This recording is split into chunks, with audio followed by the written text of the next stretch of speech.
Salut chers compatriotes, je confirme ma présence aux élections. Que Dieu nous garde. Bonjour à tous et bienvenue sur votre chaîne Regard Africain. Aujourd'hui, nous restons au cœur du Bénin pour vous faire découvrir l'actualité et les réalités de notre pays. Restez avec nous jusqu'à la fin pour tous les détails. Nous vous invitons également à vous abonner à notre chaîne et à partager cette information afin que chacun soit bien informé. Mesdames et messieurs, bonsoir et bienvenue dans cette édition spéciale. Nous vous remercions de choisir votre chaîne pour vous informer et nous vous saluons où que vous soyez. Mesdames et messieurs, bonjour et bienvenue dans ce nouveau journal. Le positionnement de certains leaders politiques sur les listes des élections communales, municipales et législatives de 2026 continue de susciter de profondes réflexions. Et aujourd'hui, c'est le cas du maire de Cotonou, Luc Sétondji Atrokpo, qui attire l'attention. Non pas pour sa personne en tant que telle, mais en raison des choix opérés autour de ses suppléants, aussi bien pour les communales que pour les législatives. Une situation qui ouvre plusieurs schémas possibles, parfois inattendus.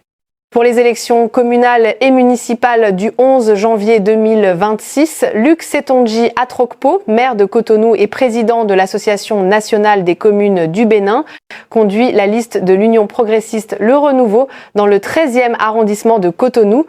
Son suppléant n'est autre que José Didier Tonato, l'actuel ministre du Cadre de vie et des Transports en charge du développement durable. Et là, une question fait rapidement le tour des cercles politiques. Que vient chercher un ministre aussi stratégique à un poste de simple suppléant dans les communales ? Pour beaucoup, il est évident que la présence de José Didier Tonato ne relève pas d'un simple rôle de figurant. Depuis bientôt 10 ans, il façonne le cadre de vie du Bénin, particulièrement celui du Grand Nokoué. Son expertise, sa vision urbanistique et son influence dans la transformation des villes font penser qu'il aurait désormais en ligne de mire l'hôtel de ville de Cotonou. Selon le chroniqueur Tiburce Adagbe, les grandes transformations en cours dans le Grand Nokoué parlent d'elles-mêmes. Derrière ce positionnement, une ambition claire se dessine, celle de devenir le prochain maire de Cotonou. Même si, depuis la réforme de la décentralisation, les maires ne sont plus ordonnateurs du budget, le poste reste stratégique. En occupant la mairie, José Didier Tonato continuerait à inspirer, orienter et accompagner la modernisation de la capitale économique. Pour que cela arrive, un scénario devient probable. Luc Sétondji Atrokpo pourrait, une fois élu conseiller municipal, démissionner, ouvrant automatiquement la voie à son suppléant, José Didier Tonato. Le même schéma pourrait se reproduire dans le 2e arrondissement de Cotonou, où l'UPR présente comme suppléant Luc Nakadja, derrière le candidat Sohou Djidjoho Alexandre Casimir.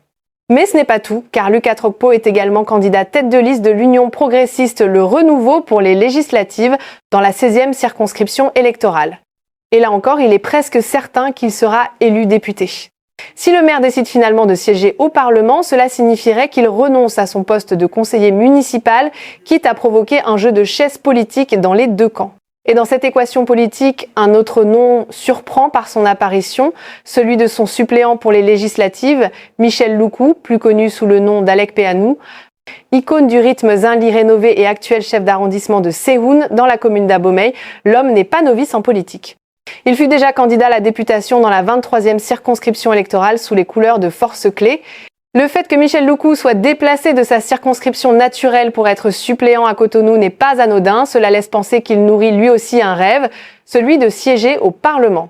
Pour que cela se concrétise, il faudrait également que Luc Atrokpo démissionne de son poste de député au profit de son suppléant. Alors si ces prévisions se confirment, une question devient inévitable. En 2026, Luc Sétondji Atrokpo pourrait-il se retrouver ni maire ni député ? Et si oui, quelle porte s'ouvrirait ensuite pour lui ? Certains analystes évoquent déjà une autre piste, celle du futur Sénat du Bénin, institution dont la création est annoncée dans les réformes institutionnelles à venir, pourquoi pas ? Car dans ce jeu politique, les repositionnements stratégiques ne sont jamais le fruit du hasard. Mesdames et messieurs, l'année 2026 s'annonce donc riche en rebondissements politiques, en stratégies silencieuses et en jeux d'alliance.